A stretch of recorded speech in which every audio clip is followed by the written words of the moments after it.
सांवेर मंडी में समर्थन मूल्य से कम मूल्य पर हो रही है गेहूं की खरीदी। सरकार किसानों का आर्थिक शोषण बंद करे, रीना बोरासी सेतिया।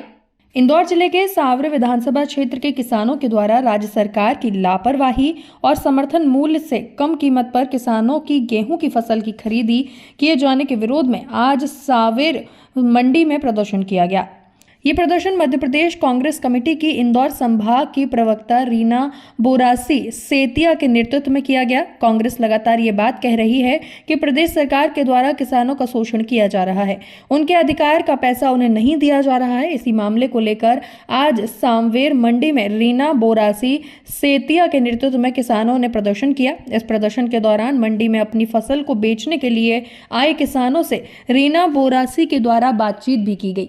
इस बातचीत में ये चौंकाने वाली हकीकत उजागर हुई है कि सरकार के द्वारा समर्थन मूल्य पर खरीदी के लिए तय किए गए भाव 2125 प्रति क्विंटल की दर के बावजूद सांवेर मंडी में किसानों से 1428 और 1997 प्रति क्विंटल की दर पर गेहूं की फसल खरीदी जा रही है। कांग्रेस प्रवक्ता रीना बोरासी सेतिया ने इस स्थिति पर आक्रोश जताते हुए कहा कि सरकार के द्वारा कृषि उपज मंडी के सहयोग से किसानों का आर्थिक शोषण किया जा रहा है। जिस समय किसान की फसल नहीं आई थी, उस समय पर यही सरकार 3000 प्रति क्विंटल की दर से गेहूं की खरीदी कर रही थी। अब किसानों की फसल आ गई तो समर्थन मूल्य से भी कम कीमत पर गेहूं की फसल खरीदी जा रही है। मंडी में रीना बोरासी के द्वारा किसानों से चर्चा की गई और कहा गया कि जब सरकार समर्थन मूल्य का पैसा नहीं दे रही है तो आप अपनी फसल क्यों बेच रहे हैं। इस पर किसानों ने साफ शब्दों में कहा कि पैसों की जरूरत है, इसलिए फसल बेचनी पड़ रही है। सरकार हमारी मजबूरी का फायदा उठा रही है। क्यों?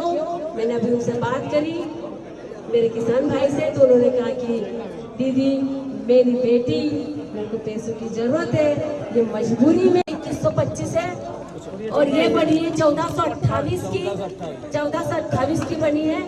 आज हम कृषि उपज मंडी सांवेर में हैं, किसानों के साथ जो अत्याचार हो रहा है इसके लिए हमने आज आवाज उठाई है। जो कांग्रेस पार्टी हमेशा ही किसानों गरीबों के लिए आवाज उठाती रही है और ये पर्ची जो आप दिख रही है इसका सबूत है कि ये जो वर्तमान सरकार की निकम्मीपन से और बीजेपी किसान विरोधी सरकार का ये परिचय है कि समर्थन मूल्य 2125 होने के बावजूद 1428 और 1997 में आज किसान